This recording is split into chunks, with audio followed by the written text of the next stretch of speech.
So I left off on the last chapter when they're in the castle, and Sophie is about to introduce the BFG to the Queen. "He is a good giant, your Majesty," Sophie said. "You need not to be frightened of him." "I'm delighted to hear it," the Queen said, still smiling. "He's my best friend, your Majesty." "Oh, how nice," the Queen said. "He's a lovely giant, your Majesty." "I'm quite sure he is. But why have you and this giant come to see me?" "I think you've dreamt that part too, your Majesty," Sophie said calmly. That pulled the Queen up short. It took the smile right off of her face. She certainly had dreamed that part of it. She was remembering now how at the end of her dreams it had said that a little girl and a big friendly giant would come and show her how to find 9 horrible man-eating giants.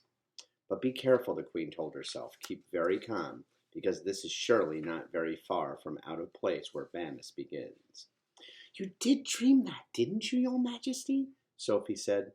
The maid was out of it now. She just stood there goggling. Yes," the Queen murmured. "Yes, now to come to mention it, I did. But how do you know what I dreamed?" "Oh, that's a long story, your Majesty," Sophie said. "Would you like me to call the big friendly giant?" The Queen looked at the child. The child looked straight back at the Queen, her face open and quite serious. The Queen simply didn't know what to make of it. Was someone pulling her leg, she wondered? "Shall I call him for you?" Sophie went on. "You'll like him very much." The Queen took a deep breath. She was glad no one except her faithful old Mary was here to see what was going on. "Very well," she said. "You may call your giant. No, wait a moment. Mary, pull yourself together and give me my dressing gown and slippers." The maid did as she was told. The Queen got out of bed and put on a pale pink dressing gown and slippers. "You may call him now," the Queen said. Sophie turned her head towards the garden and called out the BFG. "Her Majesty the Queen would like to see you, BFG." The Queen crossed over the window and stood beside Sophie. "Come down off that ledge, little one. You're going to fall backwards any moment."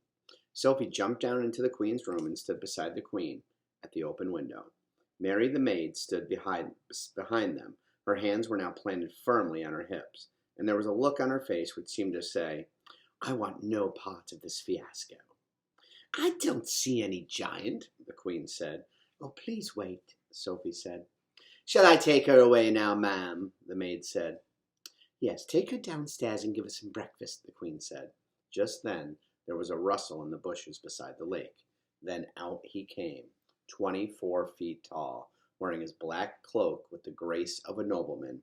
Still carrying his long trumpet in one hand, he strode magnificently across the palace lawn towards the window. The maid screamed. The Queen gasped, and Sophie waved. "Hi!" And the BFG took his time. He was very dignified in his approach. When he was close to the window where the 3 of them were standing, he stopped and made a slow, graceful bow. His head, after he had straightened it up again, was almost exactly level with the watchers at the window. "Your Majesty," he said, "I am your humbug servant." And he bowed again.